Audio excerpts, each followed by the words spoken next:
Again, like everybody else, thank you for inviting us, and I am already jotting down lots of notes to take back. You might move closer that to the mic. There you go. Sorry. So while someone said plagiarism, in quality improvement work, we say steal shamelessly, share seamlessly. So I'm doing a lot of stealing today. So thank you for inviting me. First of all, I come from Carolina's healthcare system, and we're one of the nation's largest public not-for-profit healthcare systems. When we started this work formally a few years ago, we were probably the third largest. We are now apparently the second largest. And we have close to 60,000 employees, 38 hospitals, 900 care locations. If you notice our little tree of life down there in the bottom, that's what it's called, the tree of life. If any of you are familiar with kudzu, I like to call it the kudzu of life. It grows everywhere and you can't kill it. So, which is kind of what our healthcare system is doing in these two states, and I say that fondly, that we are growing very rapidly even in the last 3 years. So we began as a single community hospital that was an academic hospital with community-based residency programs and a strong educational component, but we now are developing into a fully integrated healthcare delivery network. We are trying to deliver value in these three important ways that everybody else is: patient experience, quality outcomes, delivery process, cost, and efficiency. But again, it is a journey. So my presentation is going to talk about what we did, but kind of hopefully as answering those questions as we go along. What generated the interest in improving health literacy in your organization?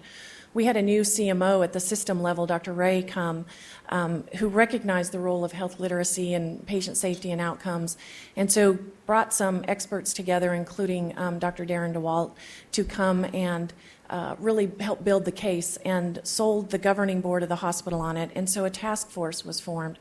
And he tapped me to chair that, not because at that time I really knew anything about health literacy, but because we wanted to use an improvement science framework to try and really use data-driven change. We designed over this next close to a year a change package which coincided with the development of the ARC toolkit, and so we were fortunate enough to again steal shamelessly and incorporate that toolkit into what we were doing. 3 drivers were identified by our task force: patient communication, provider education, and obviously patient, really not satisfaction, but experience is really what it should be, not just satisfaction. And again, we were involved in getting to test the ARC Universal Precautions Toolkit in one of our clinic settings.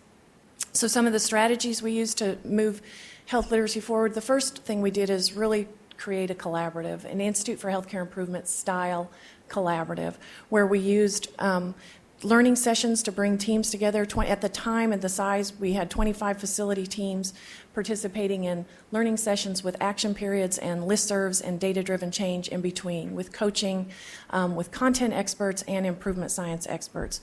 So these teams didn't just go out and implement. For me as an improvement science person, implementation is at the end of the journey, rather than many people think implement is we're going to start implementing on Monday. For me, that's at the end, when we've tested changes and when we've used data. So over this time period, we tested and used data to see which ones worked and which ones did not for us. And the teams had to commit and submit their monthly data on a basis, and we used that to feed back to them and drive the improvement. So again, just a little bit more in detail of what it was: the learning sessions, there was pre-work, there was presentations on content, they learned improvement methodology at the same time. Flexibility based on each other's strengths, that's using PDSA cycles to adapt it to the local conditions, conference calls, monthly reports, a SharePoint site, and a listserv. Here is our collaborative dashboard at the end of that collaborative, using run charts to show whether we were making improvement or not. I know this is small, but when we look at a dashboard in this way, we can try and look at the interactions between. So that first goal up there on the left was really the successful use of TeachBack. And this wasn't trained, but this was observed use of TeachBack. So we trained and then observed. And you can see over time we did increase and surpassed our green goal on that. Same thing with the use of Ask Me 3. And then, interestingly, goal number 6, which was the patient feedback on MD communication, we didn't make any really statistical significant change there at all on physician communication. We weren't targeting physicians at that time, but we wanted to track it and see where we were for the next phase. Then some of the other measures were how well were we improving in terms of a team. So this one in the far right corner is really an IHI rating scale of how much improvement did teams think that they were achieving. So using this all together, the collaborative leadership helped to feedback and coach and drive the teams. The participants reported a huge value in sharing this learning environment. You had long-term care facilities, post-acute care, you had private practices, you had faculty, residency practices, all within this same collaborative learning, acute care hospitals.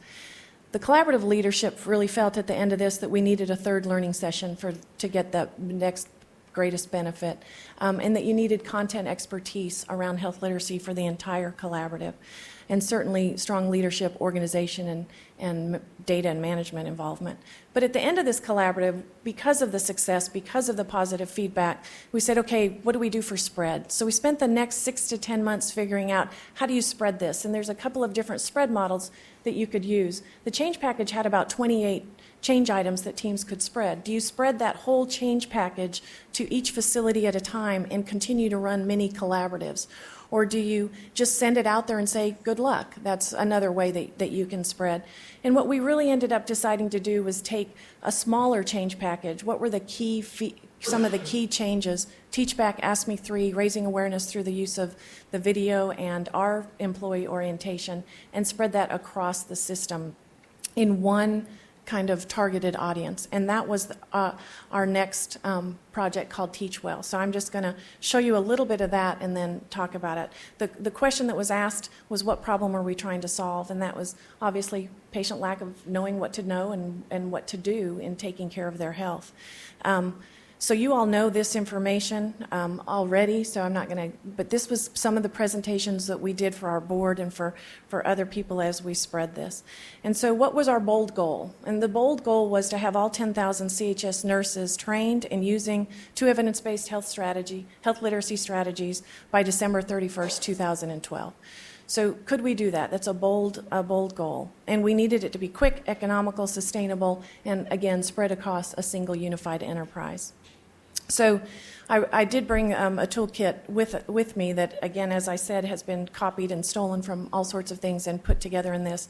These are some examples. So Ask Me 3 and Teach Back were the 2 main things that we were going to spread to these 10,000 nurses. So we did some more surveying of our staff and how much was TeachBack being used after this initial collaborative, because those initial collaborative teams were very successful in their teams. But going back to their facilities and spreading to their facilities, that was where one of the barriers certainly was. So the barriers to success that we heard were the rollout was not continued, the lack of observation after training, pushback because of how long it takes, and the lack of training on how to phase questions. So we knew that we still had a lot of work to do to improve on our initial work in the collaborative with this second phase. So we also did a little bit of a new approach and used some design thinking coupled with improvement science, and something that we have called a Business Innovation Council. And this is just some pictures of us together in what's called our tree house, where we really spent a whole day with frontline people designing what the next steps would be. And this is some of the pieces of the TeachWell, we called it. And this coincided with our interactive patient system that the hospital system was buying and starting to implement called GetWell. So we thought we'll try and keep some of the same terminology and TeachWell. And these are a couple of pieces that are in the toolkit. So they can go to the website and download everything from the website. There was the quiz cards, there was tracking metrics, and then a storytelling worksheet, because the stories really helped to motivate and tell each other's colleagues. And this was kind of our spread plan. March, we had a TeachWell steering committee. Then we got business unit and facility champions and project advisors, which then rolled out to small team leaders, then small teams, and then to the nurses.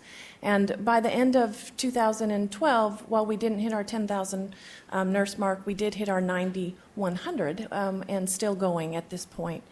So it was led by the nursing division. We had a system chief nurse executive that joined us, and she really championed this and was able to then take it through to the rest of the chief nurse executives throughout the system, as well as the ambulatory world. We wanted to make it that one of the things that we noted is we've spent as a system a lot of money and training. Tom Bauer and I have talked about this, teaching people to do things like AID IT and other things. And then we say, well, we've taught you, but it's really okay if you don't do it. There's no accountability piece. There's no, we've never fired anybody, so to speak, for attitude. If you're competent but you're toxic, you may stay in the system, but if you're incompetent, you won't. So this has been a cultural change, is that we are going to start, obviously, raising awareness, teaching, training, remediation, but then if you're still not on board, no matter how competent your clinical skills may be, then you don't get to work here anymore because this is the CHS way. That's one of the accountability pieces that is being talked about. But really using innovative design thinking methodology with change management and improvement science. The package was deliberately left not completely finished so that people, again, could adapt to their situation. Acute care has different needs than a residency clinic that has slightly different needs from a long-term care facility and home health. So allowing the participants to, through testing and data, make it their own. And it really involved the frontline staff. So again, some of the things that we stole from, Nurse Knowledge Exchange Plus, a program developed by Kaiser. So we stole from there using the P3D3 innovative pathway. Using the project criteria is that it had to be quick, economical, sustainable. And reaching out to the nurses really helped move this project along. So the package consists of an overview, a playbook, and a toolkit. Again, customizable. There were champions, project advisors, small team leaders. And really, it was about increasing awareness first, but then helping to change and teach the behaviors. All 10,000 nurses were hoped to be trained. Again, we're continuing to work towards that goal. Some of the questions that you all asked, what factors facilitated implementation of the changes? Certainly system leadership. Having the highest level of leadership saying, this is an issue, this is a problem, we don't know how big it is, but we've got to do something about it. Again, our belief that using improvement science methodology and making data-driven change was also something that facilitated.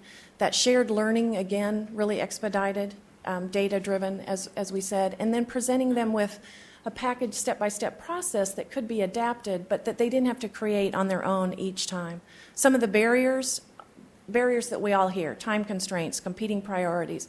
Is there funding for this? How are you going to take the nurses out and train them? That's a $4 million cost if they all have to attend a workshop for 2 hours on this with the number of nurses. So we wanted to make it embedded into the work, and they didn't have to leave to go do this training. We created it so that it could be done on site. They predicted that this could cost us $4 million if you pulled all these nurses out to train them, and it really didn't because we trained them during their work on site with Train the Trainers. How will we maintain this over time? Certainly, as others have said, it's part of orientation. Marketing and communication is getting involved in it as well. It's being incorporated into our Get Well network design and workflows.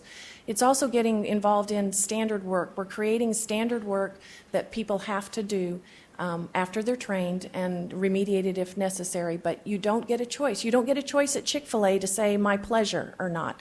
If 16-year-olds can do that, then our front office staff can do that and can use TeachBack and that sort of thing. So, and we are transitioning it to an operational home so that it will maintain a system-wide focus and not just be another initiative that goes away once the focus is off of it. And that operational home is going to be with a recently created Chief Experience Officer. So again, accountability, new people coming in, how to manage the long-term veterans, especially physicians, and spreading out to everybody beyond the nurses is going to probably be stage 3.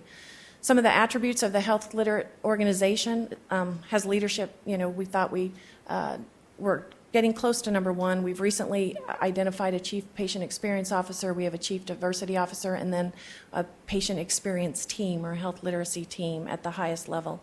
Again, the patient experience and quality and safety leadership teams are now very aligned and working together. Some of the workforce preparation is orientation, the TeachWell that is now mandatory, and then the observed use of the skills, the coaching and the observed use. In the adult learning world, we know that didactics really do knowledge transfer but don't change behavior, and the one thing that does is coaching and feedback. So we're doing that with the observed use. And then, again, the 2 things that we're using right now are TeachBack. So it's a journey to become a health literate organization, but a journey sounds really slow to me, and many of you that are passionate probably as well. So to me, it's a journey with urgency, that we've got to do this quickly and not over the next 20 years. So I will stop there. I didn't hit the red light.